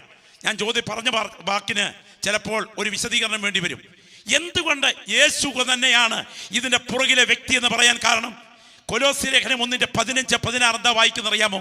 നിങ്ങൾ സമയച്ചുരുക്കം ശ്രദ്ധിച്ചാൽ മതി. സിംഹാസനങ്ങളാകട്ടെ, വാഴ്ചകളാകട്ടെ, കർത്തൃത്വങ്ങളാകട്ടെ, ദൃശ്യമായതും അദൃശ്യമായതും സകലതും അവൻ മുഖാന്തരം സൃഷ്ടിക്കപ്പെട്ടു എങ്കിൽ ഉളവായതൊന്നും അവനെ കൂടാതെ ഉളവായതല്ലെങ്കിൽ ഈ രാത്രി മരണത്തെ ജയിച്ചുയർത്തെഴുന്നേറ്റ യേശു അവന്റെ പൂർവകാല നിത്യതയിൽ ഈ പ്രപഞ്ച ചക്രവർത്തിയായി വാണരുളുന്ന എന്റെ ദൈവത്തിന്റെ ഏകജാതന്റെ കൂടെ ഡിസൈനിൽ തീർത്തു വച്ചിരിക്കുകയാണ് ശിക്ഷിക്കപ്പെടുന്ന വ്യക്തികൾക്കുള്ള നരകം. നിങ്ങൾ ശ്രദ്ധിക്കണം. ഇനിയും ഈ നരകത്തിന്റെ ഉദ്ദേശം എന്താണ് നിങ്ങൾക്കറിയാമോ? തിരുവെഴുത്തുനിന്ന് വായിച്ചാട്ടെ. റോമാലേഖനം 9:22 ശ്രദ്ധിച്ചു കേൾക്കണേ. റോമാലേഖനം 9:22 വേഗം. എന്നാൽ ദൈവം തന്റെ കോപം കാണിക്കുവാനും ശക്തി വെളിപ്പെടുത്തുവാനും യഹൂദന്മാരിൽ നിന്ന് മാത്രമല്ല ജാതികളിൽ നിന്നും കൂടെ തേജസ്സിനായി മുന്നൊരുക്കിയ കരുണാപാത്രങ്ങളായ നമ്മിൽ തന്റെ തേജസ്സിന്റെ ധനം വെളിപ്പെടുത്തുവാൻ. കരം ഉയർത്തി എല്ലാവരും ശബ്ദം ഉയർത്തി കർത്താവിന് സ്തോത്രം ചെയ്യണം. എന്റെ ദൈവം എന്നിൽ വെളിപ്പെടുത്തിയത് തന്റെ കരുണയാണ് എന്ന് ബോധ്യമുണ്ടെങ്കിൽ ആ കരമൊന്ന് അടിച്ച് ദൈവത്തിന് സ്തോത്രം ചെയ്യാമോ? ഓ, രക്തത്താൽ ജയം. ആ ബോധ്യം അകത്തു പ്രാപിച്ച ദൈവമക്കൾ ഇരിക്കുന്ന ഇരിപ്പിൽ പറയണം, എൻ്റെ ദൈവം കരുണ വെളിപ്പെടുത്തിയതിൻ്റെ തെളിവാണ് പൂവമ്മല കോമ്പൗണ്ടിൽ ഞങ്ങൾ ഇരുന്ന് കർത്താവിനെ ആത്മാവിൽ ആരാധിക്കുന്നത്. മുൻപ് പാട്ടിൽ പാടിയതുപോലെ അന്നേ മരിച്ചു പോയെങ്കിൽ നിത്യ നരകത്തിന് ഓഹരിക്കാരനാകേണ്ട എന്നെ എൻ്റെ പേര് ജീവന്റെ പുസ്തകത്തിൽ കുറിച്ച് എൻ്റെ ദൈവം എൻ്റെ മേൽ എൻ്റെ ദൈവത്തിൻ്റെ കരുണ വെളിപ്പെടുത്തിയതെങ്കിൽ എനിക്ക് നാരായം വിഴുങ്ങിയതുപോലെ ദൈവസ്ഥന് ഇരിക്കാൻ പറ്റില്ല. കരുണ അനുഭവിച്ച ദൈവമക്കൾ ശബ്ദം ഉയർത്തി പറയണം. ഒരു ശില്പിയായ അതേ വിദഗ്ധന് അവന്റെ കയ്യിൽ കിട്ടുന്ന മാർബിൾ ഫലകത്തിൽ അവന്റെ ശില്പത്തിന്റെ കഥ ആ കഴിവ് വെളിപ്പെടുത്തുന്നത് സത്യമാണെങ്കിൽ, ഒരു ചിത്രകാരന് അവന്റെ മുൻപിലുള്ള ക്യാൻവാസിൽ അവന്റെ കഴിവ് വെളിപ്പെടുത്തുന്നത് സത്യമാണെങ്കിൽ, ഒരു പാട്ടുകാരന് ഒരു സദസ്സിൽ അവന്റെ കഴിവ് വെളിപ്പെടുത്തുന്നത് സത്യമാണെങ്കിൽ, സാധുവായി എന്നിൽ എൻ്റെ ദൈവത്തിന്റെ കരുണ വെളിപ്പെടുത്തിയത് കൊണ്ടാണ് ഞാൻ ഇന്ന് രാത്രി ഇവിടെ ഇരുന്ന് ആരാധിക്കുന്നത് എന്ന് പറയാൻ കഴിവുള്ള ദൈവമക്കൾ പറയണം, എൻ്റെ ദൈവത്തിന് കരുണ എന്ന ഒരു ഭാഗം മാത്രമല്ല കൂടെപ്പിറപ്പേ ഉള്ളത്, എൻ്റെ ദൈവത്തിന് കോപം എന്നൊരു ഭാഗം കൂടെയുണ്ട്. ഞാൻ ചോദിക്കട്ടെ, കോപം ഇവിടുത്തെ രാജാക്കന്മാർ വെളിപ്പെടുത്തുമോ? പോട്ടെ, ഭരണാധികാരികൾ വെളിപ്പെടുത്തുമോ? യഹൂദനെ ഹിറ്റ്ലർ കൊന്നത് എങ്ങനെ നിങ്ങൾക്കറിയാമോ? വാ, എൻട്രൻസിൽ പേരെഴുതി അകത്ത് കയറ്, എല്ലാവർക്കും ജോലി തരാം എന്ന് പറഞ്ഞ് അകത്തോട്ട് കയറ്റിയിട്ടേ ഒടുവിലത്തെ വഴിയും അങ്ങ് അടച്ചു. രാവിലെ മുതൽ ഉച്ചവരെ ഇങ്ങനെ ഇരിക്കുന്നവർ ബാത്റൂം അന്വേഷിച്ചു. ബാത്റൂമിനകത്തോട്ട് കയറി ഒരാൾ ടാപ്പ് ഓൺ ചെയ്തു. തുറന്ന് വിട്ടതും എന്ന് പറഞ്ഞ് ഗ്യാസ് പുറത്തേക്ക് ഒഴുകി. അകത്തുള്ള ആളുകൾ മരിച്ചു വീണു. ബാക്കി മുഴുവൻ ഡെഡ് ബോഡികൾ ഒന്നിനു പുറകെ ഒന്നായി തറയിലേക്ക് വീണു. അത് എയർപോർട്ടിലേക്കുള്ള ബെൽറ്റ് പോലെയായിരുന്നു. അത് ഒഴുകി നേരെ കുട്ടകങ്ങളിലേക്ക് ഇറങ്ങി.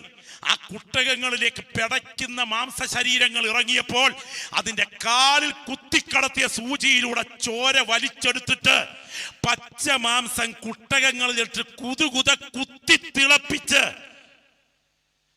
വെട്ടിയെടുത്ത നെയ് കൊണ്ട് സോപ്പുണ്ടാക്കി യൂറോപ്യൻ ചന്തകളിൽ വിറ്റു. കാര്യമെന്താ? അത് ഹിറ്റ്ലറിന്റെ കോപം വെളിപ്പെടുകയായിരുന്നു. നിങ്ങൾക്ക് എല്ലാവർക്കും അറിയാവുന്ന മറ്റൊരു സംഭവം ഞാൻ പറയാം. അടുത്ത ചില ദിവസങ്ങളിലേക്ക് രാജാവിനെ അല്ലാതെ മറ്റൊന്നിനെയും നമസ്കരിക്കരുത് എന്ന ഒരു ആജ്ഞ രാജസന്നിധിയിൽ നിന്ന് പുറപ്പെട്ടിരിക്കുന്നു. പക്ഷെ ഈ സമയം എബ്രായ ബാലന്മാർ രാജാവിനെ നമസ്കരിക്കില്ല. ഈ പ്രത്യേക സമയം നമസ്കരിക്കുകയില്ലെന്നുള്ള ഉറപ്പ് തൻ്റെ ഇടത്തോടെ പറഞ്ഞു, ഞങ്ങൾ സേവിക്കുന്ന ദൈവം ഞങ്ങളെ വിടുവിക്കും. വിടുവിച്ചാലും ഇല്ലെങ്കിലും ഈ ബിംബത്തെ ഞങ്ങൾ നമസ്കരിക്കില്ല. അഭിമാനം പണയം വെച്ച് സത്യത്തെ ബലി കഴിക്കാതെ കഴുത്ത് മുറിയേണ്ടി വന്നാലും പ്രമാണത്തിന് വേണ്ടി നിൽക്കാൻ വിളിക്കപ്പെട്ട ദൈവമക്കൾ ഉണ്ടെങ്കിൽ നിന്നെ മാനിക്കുന്ന ദൈവത്തിന്റെ കരം ചരിത്രത്തിലുണ്ട്. എന്നാൽ ഈ സമയം ചൂളയുടെ ചൂട് 7 മടങ്ങായി വർദ്ധിപ്പിച്ചു. എന്ന് പറഞ്ഞാൽ ഇവിടുത്തെ ഒരു രാജാവിന് കോപം കൂടുമ്പോൾ ആ കോപത്തിന്റെ ഭാഗമായി ഇവിടുത്തെ ചൂളയുടെ ചൂട് 7 മടങ്ങാക്കുമെങ്കിൽ എൻ്റെ ദൈവത്തിന്റെ കോപം കാണിക്കാൻ നെബൂഖദ്നേസറിന്റെ കോപമല്ല, ഹിറ്റ്ലറിന്റെ കോപമല്ല, നീറോയുടെ കോപമല്ല, ഇവിടുത്തെ ഒരു ഏകാധിപതിയുടെ കോപമല്ല, പ്രപഞ്ച ചക്രവർത്തിയായ മഹാദൈവത്തിന്റെ കോപം കാണിക്കാൻ എൻ്റെ ദൈവം ഒരുക്കിയിരിക്കുന്ന ഒരു നരകം യാഥാർത്ഥ്യമാണ്. എൻ്റെ പ്രിയപ്പെട്ടവരെ, വിശുദ്ധ തിരുവെഴുത്തിലേക്ക് നിങ്ങളുടെ ശ്രദ്ധയെ ക്ഷണിക്കുമ്പോൾ വിശുദ്ധ ബൈബിളിൽ നിന്നും നിങ്ങൾക്ക് ആ ഭാഗം ഞാൻ കുറെ വ്യക്തമാക്കാം. വേഗം ഒന്ന് വരണം. വെളിപ്പാട് പുസ്തകം 14:10. പെട്ടെന്നൊന്ന് വന്നാട്ടെ. വെളിപ്പാട് പുസ്തകം 14:10. വെളിപ്പാട് 14:10 വായിച്ചാട്ടെ. ദൈവകോപത്തിന്റെ പാത്രത്തിൽ കലർപ്പില്ലാതെ പകർന്നിരിക്കുന്ന ദൈവക്രോധ മദ്യം കുടിക്കേണ്ടി വരും. വായിച്ചാട്ടെ. വിശുദ്ധദൂതന്മാർക്കും കുഞ്ഞാടിന് മുൻപാകെ അഗ്നിഗന്ധകങ്ങളിൽ എല്ലാ പ്രിയപ്പെട്ടവരും കൂടെ ഒന്ന് കരമുയർത്തി പറഞ്ഞേ. ഒന്ന് ശ്രദ്ധിച്ചേ. അഗ്നിഗന്ധകങ്ങളിൽ എന്തനുഭവിക്കും? ഒന്ന് കരമുയർത്തി പറഞ്ഞേ. എവിടെ അനുഭവിക്കും? സ്തോത്രം. ഇന്ന് രാത്രി ഇത് മനസ്സിലാകാത്തതിന്റെ കാരണം നമ്മൾ ആ രംഗത്ത് നിന്ന് കാര്യമായി പോകാത്തത് കൊണ്ടാണ്. അഗ്നിഗന്ധകങ്ങളിൽ ദണ്ഡനം അനുഭവിക്കുമെന്ന് ബൈബിൾ പറഞ്ഞിരിക്കുന്നത് സത്യമാണെങ്കിൽ ശരീരരഹിതരായ ആത്മാക്കൾ നരകത്തിൽ കിടന്ന് പിടയുമെന്ന് എൻ്റെ കയ്യിലിരിക്കുന്ന ജീവന്റെ വചനം ഉറപ്പിച്ചു പറയുന്നെങ്കിൽ നിങ്ങളെ സുഖിപ്പിക്കാൻ വിളിച്ചു പറയുകയല്ല, ഈ സത്യം വിളിച്ചു പറയുന്നു. യേശുവിനെ ജീവിതത്തിന്റെ കർത്താവായി ഏറ്റുവാങ്ങി സുവിശേഷം സ്വീകരിക്കാത്ത കൂടപ്പിറപ്പേ, നിന്നെ കാത്തിരിക്കുന്നത് നിത്യനാശം എന്ന കൊടിയ ശിക്ഷാവിധിയാണ്.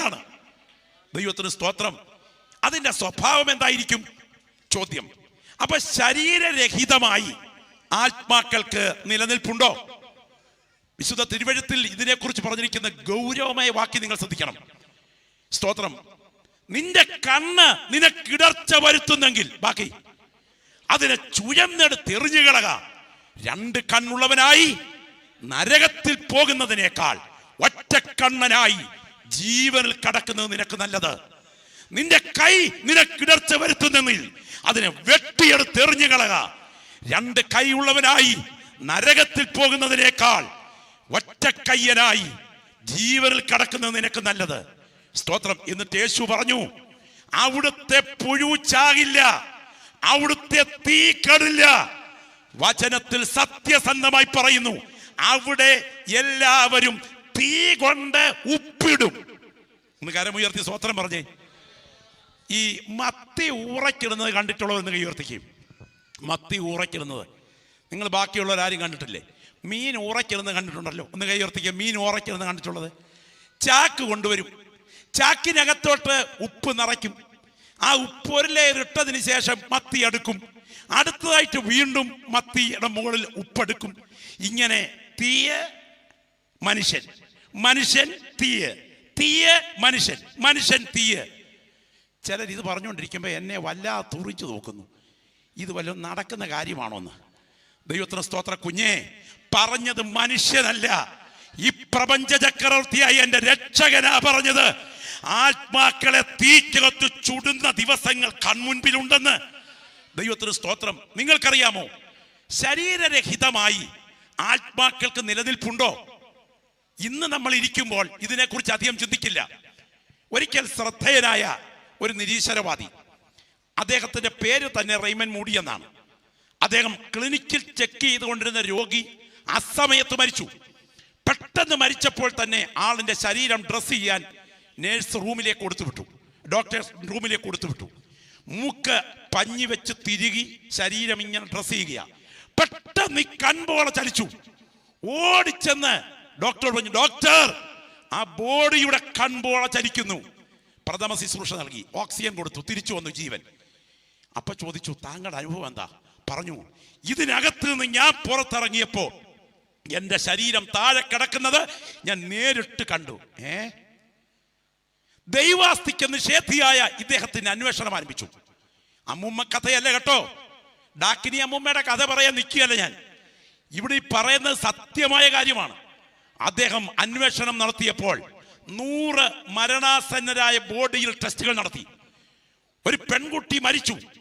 അവൾ ജീവനിലേക്ക് തിരിച്ചു വന്നപ്പോൾ അവളോട് ചോദിച്ചു, മോളെ, നിന്റെ അനുഭവം എന്താ? അവൾ പറഞ്ഞു, ഞാൻ മരിച്ചു കഴിഞ്ഞതോടെ എൻ്റെ ശരീരത്തിനകത്തുനിന്ന് തൂവൽ പോലെ ഭാരം കുറഞ്ഞ രൂപത്തിൽ ഞാൻ പുറത്തിറങ്ങി. അങ്ങനെ ചെയ്തുകൊണ്ടിരിക്കുന്ന ചെക്കപ്പുകൾ ഞാൻ മാറി നിന്ന് കണ്ടു. ഒരു ചെറുപ്പക്കാരൻ മുങ്ങി മരിച്ചിട്ട് ഹോസ്പിറ്റലിൽ കൊണ്ടുവന്ന് അദ്ദേഹം ജീവനിലേക്ക് തിരിച്ചു വന്നു.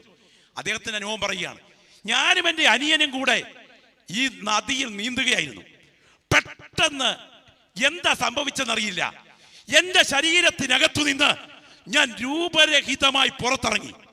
എൻ്റെ ആളത്വം എനിക്കറിയാം, പക്ഷേ എൻ്റെ ബോഡി നദിക്കരയിൽ കിടക്കുന്നത് ഞാൻ നേരിട്ട് കണ്ടു. ഈ സമയത്ത് നിരീശ്വരവാദിയായി ഈ മനുഷ്യൻ കുറിച്ച ഗ്രന്ഥത്തിന്റെ ഒടുവിലത്തെ വരികൾ അദ്ദേഹം ഇങ്ങനെയാണ് അവസാനിപ്പിച്ചത്: കിട്ടിയിടത്തോളം തെളിവുകളുടെ വെളിച്ചത്തിൽ പഠിച്ചാൽ മരണം മനുഷ്യ ജീവിതത്തിന്റെ അന്ത്യമല്ല, അത് മറ്റൊന്നിലേക്ക് പ്രവേശിക്കുന്ന ലോകമാണ് എന്ന് കരമുയർത്തിപ്പിടിച്ച പ്രിയരെ. ഞാൻ ഈ രാത്രി നിങ്ങളോടൊരു കാര്യം ചോദിക്കട്ടെ. ചെറുപ്പക്കാരുടെ മരണം വർദ്ധിക്കുകയല്ലേ? ഇന്ന് പകലും ഞാൻ ഒരു ഡെഡ് ബോഡിയുടെ മുൻപിൽ നിന്ന് ശവസംസ്കാര ശുശ്രൂഷയുടെ ഒടുവിലത്തെ സമയം കഴിച്ചിട്ടാണ് വന്നേ. ഞാൻ ഇന്നതുപോലെ ഓർക്കുന്നു, അത്തിക്കയത്ത് എൻ്റെ ഒരു ബന്ധുവിൻ്റെ വീട്ടിൽ എൻ്റെ ഒരു പ്രിയപ്പെട്ടവൻ്റെ ശവമടക്കിൽ ഞാൻ പ്രസംഗിച്ചിട്ട് ഇറങ്ങുമ്പോൾ എൻ്റെ ഒരു പ്രിയപ്പെട്ടവൻ എന്നെ വിളിച്ചു പറഞ്ഞു, രാജു പാസ്റ്ററെ, അഭിമാനമുണ്ട്, കാരണം ശ്രദ്ധിച്ച് കേട്ടോണ്ടിരിക്കുകയായിരുന്നു പ്രസംഗം. മരണാനന്തര ജീവിതത്തെക്കുറിച്ചും ഒക്കെ കൃത്യമായി മനസ്സിലായി. എനിക്ക് മനസ്സിലായി പാസ്റ്ററെ, കുറെ കൂടി ഇരുന്ന് ചിന്തിക്കുന്നു. ഫോൺ കട്ട് ചെയ്തു. അടുത്ത ദിവസം രാവിലെ ഞാൻ ഉണരുമ്പോൾ എൻ്റെ മൊബൈലിൽ വന്ന മെസ്സേജ്, ഞങ്ങളുടെ പ്രിയപ്പെട്ട ആ സഹോദരൻ എന്നെ തലേ രാത്രി പ്രശംസിച്ചയാളില്ലേ, അദ്ദേഹം മരിച്ചു കഴിഞ്ഞു. രാവിലെ ഭാര്യയുമായി ഒരുമിച്ച് പൂരി ഉണ്ടാക്കിക്കൊണ്ടിരിക്കുമ്പോ, എന്തിന് പൂരി ഇതെനിക്ക് വേണം എന്ന് പറഞ്ഞ് ഹാസ്യരൂപത്തിൽ ഭാര്യയുമായി സംസാരിച്ച് ഒരു കമ്പിയിൽ കോർത്ത പൂരി പാത്രത്തിലോട്ടിട്ടപ്പം പെട്ടെന്നൊരു അസ്വസ്ഥത, ഇരുന്ന ഇരിപ്പിൽ താഴേക്ക് വീണു. ഒരു പറ്റം കാർഡിയാക് ഡോക്ടർമാരുടെ അടുക്കലെത്തിച്ചു. പക്ഷേ വിശദീകരണം വ്യക്തമായി പറഞ്ഞുകൊണ്ടിരിക്കുമ്പോൾ ആള് പോയി. നിങ്ങൾക്കറിയാം, പൂച്ചടിയിലെ സണ്ണിച്ചായൻ എനിക്ക് ഏറ്റവും പ്രിയപ്പെട്ടയാളാണ്. ഞാൻ രാവിലെ സമയം സൈക്ലിങ്ങിന് ഇറങ്ങുമ്പോ ആളുകൾ ഓടുന്നു. ചോദിച്ചു, എന്താ പറ്റി? പൂച്ചടിയിലെ സണ്ണിച്ചായൻ മരിച്ചു. ഞാൻ ചോദിച്ചു, പൂച്ചടിയിലെ സണ്ണിച്ചായൻ മരിച്ചോ? അതെ, മരിച്ചു. ഞാൻ നേരെ ഹോസ്പിറ്റലിൽ എത്തുമ്പോൾ കാണുന്നത് ഡെഡ് ബോഡിയാണ്. രാവിലെ എഴുന്നേറ്റ് ചായ കുടിക്കാൻ ഭാര്യയോട് പറഞ്ഞ് ചായ ഉണ്ടാക്കാൻ പറഞ്ഞു. കുടുംബ പ്രാർത്ഥനയിൽ ഒരുമിച്ച് പാട്ടുപാടി പ്രാർത്ഥിച്ചിട്ട് സിറ്റ് ഔട്ടിലെ സോഫയിലേക്ക് ഒന്ന് ചരിഞ്ഞു കിടന്നു. ചായ ഉണ്ടാക്കിക്കൊണ്ട് ഭാര്യ വന്നപ്പോൾ വെട്ടി വിറച്ച് വിയർത്ത് തണുത്ത് കിടപ്പുണ്ട്. പ്രിയരെ, ഞാൻ ഈ ദൂത് ഇവിടെ സംസാരിച്ചു കൊണ്ടിരിക്കുമ്പോ ആ രണ്ട് കരങ്ങൾ കർത്താവിങ്കിലേക്കൊന്ന് ഉയർത്തിപ്പിടിച്ചേ. ശബ്ദം ഉയരട്ടെ. എല്ലാ പ്രിയപ്പെട്ടവരും എല്ലാവരും ഒരുമിച്ച് ദൈവത്തിന് സ്തോത്ര. ശബ്ദം ഉയർത്തി അല്പ മിനിറ്റുകൾ, ചില മിനിറ്റുകൾ, ഞാൻ അവസാന മിനിറ്റുകൾ പ്രാർത്ഥിക്കാൻ പോകുകയാണ്. എല്ലാ പ്രിയപ്പെട്ടവരുടെയും നാവിൽ നിന്ന് പ്രാർത്ഥനയുടെ ശബ്ദം ഉയരണം. Glory, hallelujah. എല്ലാ പ്രിയപ്പെട്ടവരും, കർത്താവിൻ്റെ മകൻ പ്രിയ ടോം മുൻപോട്ട് കടന്നു വന്ന് ഒരു പാട്ടിൻ്റെ ചരണങ്ങളൊന്ന് പാടാൻ തുടങ്ങുകയാണ്. ദൈവത്തിന് സ്തോത്രം. എപ്പോഴാണ് എൻ്റെ സോദര മൃത്യു വരുന്നത്, ഓർക്കായിരത്ര കഷ്ടമേ. ആ രണ്ട് കൈകളും എത്രത്തോളം മലർത്താമോ അത്രത്തോളം മലർത്തിപ്പിടിച്ചുകൊണ്ട് ഇരിക്കുന്ന ഇരിപ്പിൽ ഈ ദൂത് കഴിഞ്ഞ് നിങ്ങൾ വീട്ടിലേക്ക് പോകുന്നതിന് മുൻപ് എല്ലാവരും ഒന്ന് ശബ്ദമുയർത്തി പറഞ്ഞ് എൻ്റെ നിത്യത ഒന്ന് പറഞ്ഞേ. ഇത്രയും ശബ്ദം പോരല്ലോ. ഇവിടെ കടന്നു വന്നിരിക്കുന്ന ദൈവമക്കൾ എല്ലാവരും ശബ്ദമുയർത്തി എന്ന് പറഞ്ഞ് എൻ്റെ നിത്യത.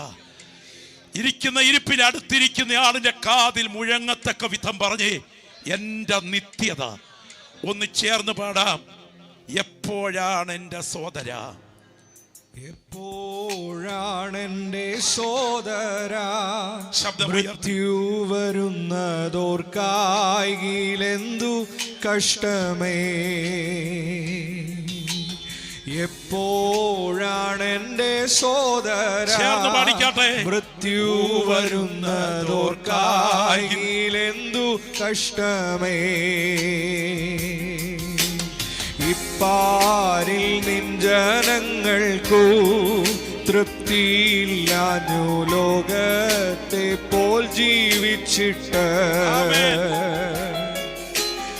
ഇപ്പാരിൽ നിൻ ജനങ്ങൾക്ക് തൃപ്തിയില്ലാഞ്ഞു ലോകത്തെ പോൽ ജീവിച്ചിട്ട്. ദൂരവേ അല്ല മരണം എന്നാർക്കറിയാം, ലേശം ഇല്ല സമയങ്ങൾ. ദൂരവേ അല്ല മരണം എന്നാർക്കറിയാം ലേശം ഇല്ല സമയങ്ങൾ. ശക്തിയോടെ ചേർന്ന് പഠിക്കട്ടെ. ഓ രാജാക്കന്മാർ വലിയ ധീരന്മാരായവർ, രാജാക്കന്മാർ വലിയ ധീരന്മാരായവരും തീരെ സാധുക്കളും ഈ ലോകം വെടിഞ്ഞു പോകും. തീരെ സാധുക്കളും ഈ ലോകം വെടിഞ്ഞു പോകും. എപ്പോഴാണെന്റെ സോദര മൃത്യു വരുന്നതോർക്കായി എന്തു കഷ്ടമേ. എപ്പോഴാണെന്റെ സോദര മൃത്യു വരുന്നതോർക്കായി എന്തു കഷ്ടമേ. ഇന്ന് രാത്രി ഈ ദൂത് ഇവിടെ ഉയർന്നുകൊണ്ടിരിക്കുമ്പോൾ ആർക്കാണ് നരകം എന്ന ചോദ്യത്തിന് ബൈബിളിന്റെ ഉത്തരം നിങ്ങൾ ശ്രദ്ധിക്കണം. മനുഷ്യകുലത്തിനല്ല നരകം, സാത്താനും അവന്റെ ദൂതന്മാർക്കുമാണ് നരകം. എന്നാൽ യേശുവിനെ ജീവിതത്തിന്റെ കർത്താവായി ഏറ്റുവാങ്ങി അവന്റെ മുൻപിൽ ആയുസ് സമർപ്പിച്ചിട്ടുള്ള ഒരാളുണ്ടെങ്കിൽ നിന്റെ നിത്യശിക്ഷാവിധി ഒഴിഞ്ഞു പോകുന്ന രാത്രിയായിരിക്കും ഈ രാത്രി. എന്നാൽ ആ കരം നീ കൊടുക്കാതിരുന്നാൽ നിന്നെ കാത്തിരിക്കുന്നത് പ്രമോഷൻ അല്ല, നിന്നെ കാത്തിരിക്കുന്ന നിത്യ നരകമായിരിക്കും. കരം ഉയർത്തിപ്പിടിച്ചേ പ്രിയരെ, ശബ്ദം ഉയർത്തി ഒന്ന് പ്രാർത്ഥിക്കു തുടങ്ങിക്കേ. എല്ലാവരും ഒരുമിച്ചൊന്ന് ശബ്ദം ഉയർത്തി പ്രാർത്ഥിച്ചേ. ഇന്ന് രാത്രി എൻ്റെ പിൻപിലിരിക്കുന്ന ദൈവദാസന്മാരൊന്ന് എഴുന്നേറ്റ് നിന്ന് അന്യഭാഷയിൽ പ്രാർത്ഥിക്കാൻ നിയോഗമുള്ള ദൈവമക്കൾ അന്യഭാഷയിൽ, ആത്മാവിൽ പ്രാർത്ഥിക്കുന്ന ദൈവമക്കൾ ആത്മാവിൽ പ്രാർത്ഥിക്കുവാൻ നിൽക്കുന്ന നിൽപ്പിൽ കരങ്ങൾ ഉയർത്താവുന്നവർ കരം ഉയർത്തി പ്രാർത്ഥിക്കണം. ഈ രാത്രി ഇതിനകത്ത് മാത്രമല്ല ഈ വചനം ഉയർന്നുകൊണ്ടിരിക്കുന്നത്, ഈ പരിസരങ്ങളിലേക്കെല്ലാം ഈ ജീവന്റെ വചനം വ്യാപരിക്കുകയാണ്. ഞാൻ ആത്മാവിൽ കാണുകയാണ്, സ്വർഗം ഈ ഗ്രൗണ്ടിന് മീതെ തുറന്നു നിൽക്കുകയാണ്. സാത്താൻ ചില വ്യക്തികളെ നോട്ടം വെച്ചിട്ടുണ്ട്. അടുത്ത ദിവസങ്ങളിൽ മരണത്തിന്റെ തണുത്ത കരങ്ങൾ പ്രതീക്ഷിക്കാത്ത നിലയിൽ ചില വ്യക്തികളെ അത് തലോടേണ്ടതിന് പദ്ധതികൾ ഒരുക്കിയിട്ടുണ്ട്. അടുത്ത ദിവസം നിന്റെ ശരീരത്തിൽ ഭവിക്കാൻ തുടങ്ങുന്നത് എന്താണെന്ന് എൻ്റെ കൂടെപ്പിറപ്പെ നിനക്കറിയില്ല. എന്നാൽ ഇന്ന് രാത്രി നിന്റെ മുൻപിൽ രണ്ട് വഴികൾ നിൽക്കുകയാണ്. ഒന്ന്, കത്തുന്ന ഒരു നരകം, നിത്യശിക്ഷാവിധിക്ക് വേണ്ടി കാത്തു നിൽക്കുന്ന നീ അവിടേക്ക് കടന്നു പോകും. എന്നാൽ രണ്ട്, യേശുവിലൂടെയുള്ള നിത്യജീവനാൽ നരകവിധി ഒഴിഞ്ഞു പോകാം. ഈ രാത്രി കരങ്ങൾ ഉയർത്തിപ്പിടിച്ച് എൻ്റെ പിൻപിലിരിക്കും നിൽക്കുന്ന ദൈവദാസന്മാർ അന്യഭാഷയിൽ ദേശത്തിന് വേണ്ടി പ്രാർത്ഥിച്ചാട്ടെ. രക്തത്താൽ ജയം, രക്തത്താൽ ജയം. പരിശുദ്ധാത്മാവ് ഇതിനകത്തിരിക്കുന്ന ചില വ്യക്തികളെ പ്രാർത്ഥനയ്ക്കായിട്ട് ഒരുക്കുകയാണ്. പൈശാചിക ശക്തികൾ ചില വ്യക്തികളെ ബന്ധിച്ച് നിത്യ നരകത്തിലേക്ക് വലിച്ചിഴച്ച് അവന്റെ വഞ്ചനയ്ക്കകത്ത് കണ്ണ് തുറക്കാതിരിക്കത്തക്ക വിധം ആത്മീയ ശുശ്രൂഷ പോലും ഒരു രസകരമായ അഭിനയമാകത്തക്ക വിധം ഈ ഗ്രൗണ്ടിൽ വാദിച്ചുകൊണ്ട് നിൽക്കുമ്പോൾ ഇന്ന് രാത്രി കുഞ്ഞാടിന്റെ രക്തത്തിന്റെ ശക്തി ചില പ്രിയപ്പെട്ടവരെ കെട്ടിയിട്ടിരിക്കുന്ന മുഖങ്ങളെ ഈ വചനത്തിന്റെ മുൻപിൽ ഇന്ന് രാത്രി അഴിച്ചു മാറ്റാൻ തുടങ്ങുന്നു. ആത്മഭാരമുള്ള ദൈവമക്കൾ ഇരിക്കുന്ന ഇരിപ്പിൽ ശബ്ദം ഉയർത്തി പ്രാർത്ഥിക്കട്ടെ. അബ്ദൽ ഘടകന ദിഗജകൾ ഘടകന. പ്രാർത്ഥന ഉയരട്ടെ, പ്രാർത്ഥന ഉയരട്ടെ. രക്തത്താൽ ജയം, രക്തത്താൽ ജയം, രക്തത്താൽ ജയം. കർത്താവിന്റെ കരം ഇതിനകത്തിയ വ്യക്തികളെ ആഴത്തിൽ തൊടുകയാണ്. കർത്താവിന്റെ കരം ഇന്ന് രാത്രിയിലെ കെട്ടുകളെ അഴിച്ചെടുക്കുകയാണ്. പരിശുദ്ധാത്മാവ് രാത്രിയിലെ ബന്ധനങ്ങളെ പൊട്ടിക്കുകയാണ്. ചില പൈശാചിക അടിച്ചമർത്തലുകളെ, ചില കുടുംബ വകയായി വാഴുന്ന ശാപത്തിന്റെ ബന്ധനങ്ങളെ ഈ ദൂത് ഇവിടെ മുഴങ്ങിക്കൊണ്ടിരിക്കുമ്പോൾ എന്റെ സ്വർഗം അഴിച്ചെടുക്കുന്ന രാത്രിയാണ്. ആത്മാവിൽ ആരാധിക്കുന്ന ദൈവമക്കൾ ചേർന്ന് പ്രാർത്ഥിക്കുക. യേശുവിന്റെ നാമത്തിൽ ജയം, യേശുവിന്റെ അധികാരമുള്ള നാമത്തിൽ ജയം, യേശുവിന്റെ അധികാരമുള്ള നാമത്തിൽ ജയം. ആ കരങ്ങൾ രണ്ട് കർത്താവിങ്കിലേക്ക് എത്രത്തോളം ഉയർത്താമോ അത്രത്തോളം ഉയർത്തിപ്പിടിച്ചുകൊണ്ട് ശബ്ദമുയർത്തി യേശുവേ എന്ന് പറയാൻ കഴിയുന്ന എല്ലാ പ്രിയപ്പെട്ടവരും ശബ്ദമുയർത്തി യേശുവേ എന്നൊന്ന് പറഞ്ഞാട്ടെ. ശബ്ദം ഉയരട്ടെ. മടിക്കേണ്ട കേട്ടോ, മടിക്കേണ്ട. ഇന്ന് രാത്രി നീ ലജ്ജിച്ചു മിണ്ടാതിരുന്നാൽ ഈ കല്ലുകൾ ആർക്കുന്ന ഒരു ദിവസം വരികയാണ്. ഞാൻ ഇന്ന് രാത്രി പ്രസംഗിക്കുന്നത് അടുത്ത ബംഗ്ലാവിന്റെ നില എങ്ങനെ പൊക്കാം എന്നതിനെ കുറിച്ചല്ല. ഞാൻ ഇന്ന് രാത്രി പ്രസംഗിക്കുന്നത് ക്യാൻസർ രോഗം എങ്ങനെ മാറ്റാം എന്നതിനെ കുറിച്ചല്ല.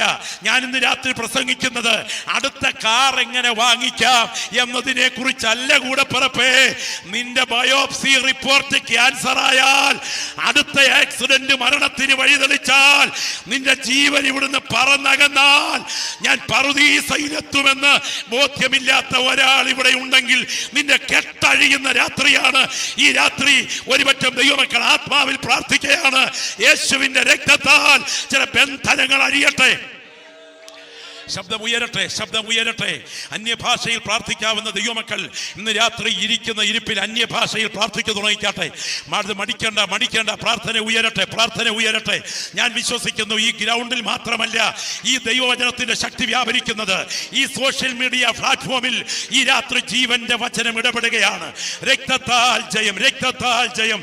ഈ രാത്രി ഓർക്കുക, 11 ഉയർത്തിക്കെട്ടിയ ഓരോരോ ബോർഡുകൾക്കകത്ത് ഇതുവഴി പോകരുത്, ഇതുവഴി പോകരുത്, ഇതുവഴി പോകരുത്, ഇതുവഴി പോകരുത് എന്ന് മുന്നറിയിപ്പ് നൽകുന്നത് പോലെ യേശു 11 വട്ടം ആവർത്തിക്കുകയാണ്. നിത്യ നരകം, നിത്യ നരകം, നിത്യ നരകം അത് നിന്നെ കാത്തിരിക്കുന്നു, നീ അതുവഴി പോകരുത്. എല്ലാവരും ദൈവസന്നിധിയിൽ ഒരുമിച്ചൊന്ന് എഴുന്നേറ്റാട്ടെ. ആരും ഈ ഗ്രൗണ്ട് വിടരുത്. ആ 2 കൈകളും ഒന്ന് നെഞ്ചോട് ചേർത്ത് വെച്ച്, ആ 2 കൈകളും ഒന്ന് നെഞ്ചോട് ചേർത്ത് വെച്ച്. മടിക്കേണ്ട. ആ 2 കൈകളും നെഞ്ചോട് ചേർത്ത് വെച്ച് ശബ്ദമുയർത്തി ഒരു നിമിഷം ഒന്ന് പ്രാർത്ഥിച്ച്. ശബ്ദമുയരട്ടെ, ശബ്ദമുയരട്ടെ, ശബ്ദമുയരട്ടെ. ഇന്ന് രാത്രി ഒരു ദൈവദാസൻ പ്രസംഗിച്ചുകൊണ്ടിരിക്കുമ്പോ ഒരു മിനിറ്റ് കണ്ണു തുറക്കണേ. ഒരു ദൈവദാസൻ ശ്രദ്ധിച്ച്, ശ്രദ്ധിച്ച്, എല്ലാവരും ശ്രദ്ധിച്ച്. ഒരു ദൈവദാസൻ പ്രസംഗിച്ചുകൊണ്ടിരിക്കുക. സ്തോത്രം. കിഴക്കൻ മേഖലയില വണ്ടി സൗകര്യമില്ലാത്ത സ്ഥലമാണ്. പെട്ടെന്ന് മുന്നിലിരുന്നൊരു അമ്മച്ചി ബോധരഹിതയായി നിലത്ത് വീണു. അമ്മച്ചി നെഞ്ച് തപ്പിപ്പിടിച്ചോണ്ട നിലത്ത് വീണേ. ഓടിച്ചെന്ന് അടുത്തൊരു നേഴ്സ് ഉണ്ടായിരുന്നു, പൾസ് പിടിച്ച് നോക്കിയപ്പോൾ ആള് പോയി. പക്ഷെ ഒരു വണ്ടി വന്ന് ഈ സഹോദരിയെ ഹോസ്പിറ്റലിൽ എത്തിക്കണമെങ്കിൽ ഒത്തിരി സമയമെടുക്കും. ചുറ്റുമിരുന്ന് ദൈവമക്കൾ കൈ കോർത്ത് പിടിച്ച് കരഞ്ഞ് പ്രാർത്ഥിക്കാൻ തുടങ്ങി. ഞാനൊരു ദൂത് പറയാം. സമയമാകുന്നതിന് മുൻപ് മരണദൂതന്റെ കരം നിന്റെ മേൽ വെച്ചാൽ പ്രാർത്ഥിക്കുന്ന ഒരുപറ്റം ദൈവമക്കൾ ഉണ്ടെങ്കിൽ ആ ബന്ധനത്തെ അഴിച്ചു മാറ്റാനുള്ള ശക്തി പ്രാർത്ഥനയുടെ പുറകിൽ വ്യാപരിക്കുന്നുണ്ട്. എന്തിന്? 2-2.5 മണിക്കൂർ കഴിഞ്ഞപ്പോൾ വണ്ടി വരാറായി. പക്ഷേ 2 മണിക്കൂർ കഴിഞ്ഞപ്പോൾ ഈ സഹോദരി വെള്ളം ചോദിച്ചു. ഈ 2 മണിക്കൂർ എവിടായിരുന്നു എന്ന് ദൈവദാസൻ ചോദിച്ചു. പറഞ്ഞു കേൾക്കണോ?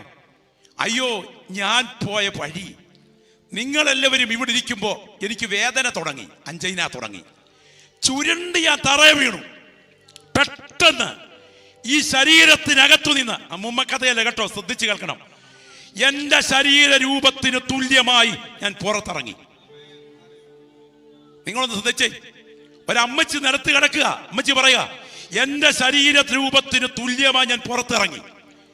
ആ ചെവിക്ക് നല്ല കേൾവി, ആ കണ്ണിന് നല്ല കാഴ്ച, ആ രൂപം എന്റെ ബോഡിയെ നേരിട്ട് കണ്ടു. സ്തോത്രം. വി ആർ കൃഷ്ണയ്യറെ അറിയുമോ? കൃഷ്ണയ്യർ ഭാര്യയുടെ മരണം വരെ നിരീശ്വരവാദിയായ അദ്ദേഹം പഠിച്ചിട്ട് പറയുന്നു, മരണം അന്ത്യമല്ല. എന്നാൽ ഈ അമ്മച്ചി പറയുക, ഞാൻ മുകളിലേക്ക് യാത്രയായി. യാത്രയ്ക്ക് മുൻപിൽ ഞാനൊരു കവാടത്തിലെത്തി. ഒരു നദി ഒഴുകുകയാണ്, മരണയോർദാനാണ് എന്നെനിക്ക് മനസ്സിലായി.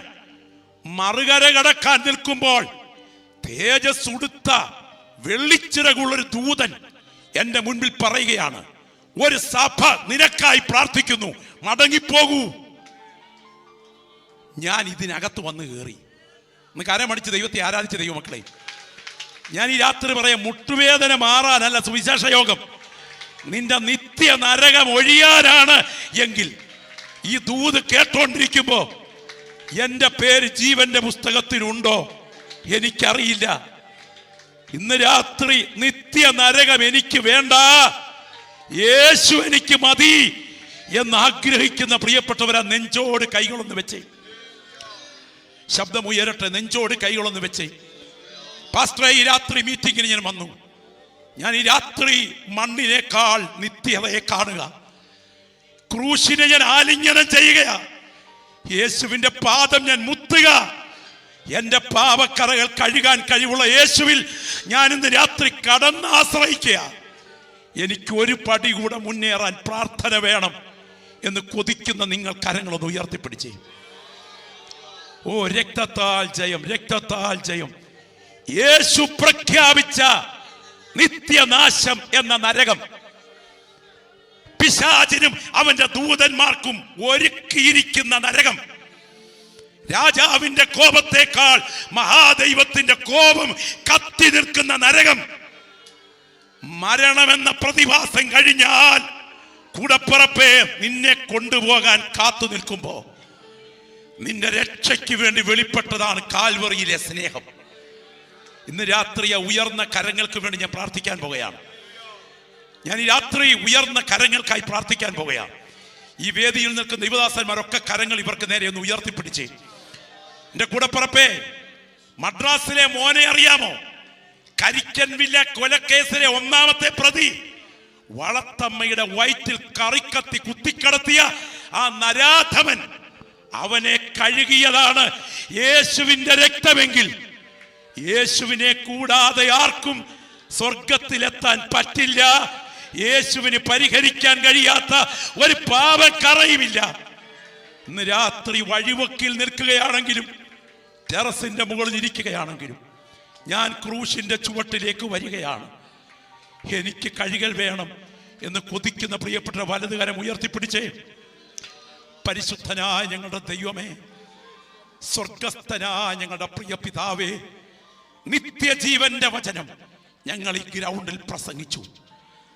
എരിയുന്ന നരകത്തിൽ കത്തിത്തീരേണ്ട ആത്മാക്കളെ ക്രൂശു മുഖാന്തരം വിടുവിച്ച ദൈവസ്നേഹത്തിനായി സ്തോത്രം. നിന്റെ കരങ്ങളിൽ ഈ ഉയർന്ന കരങ്ങളെ കൈമാറുകയാണ്. കാൽവറിയിൽ ചൊരിഞ്ഞ രക്തത്താൽ ഞങ്ങൾ ഇന്ന് രാത്രി ഈ കരങ്ങളെ ആത്മാവിൽ മുദ്ര വയ്ക്കുകയാണ്. യേശുവിൻ നാമത്തിൽ തന്നെ സ്തോത്ര. കരങ്ങളൊന്ന് ഉയർത്തിപ്പിടിച്ച് ദൈവത്തിന് മഹത്വം അർപ്പിക്കാമോ?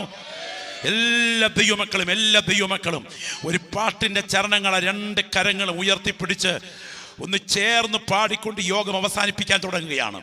മറക്കരുത്, സുവിശേഷ യോഗത്തിന്റെ ആത്യന്തിക ലക്ഷ്യം ആത്മാക്കളെ നിത്യതയ്ക്കായി ഒരുക്കുകയാണ്. ദൈവത്തിന് സ്തോത്രം. ഹല്ലേലൂയ.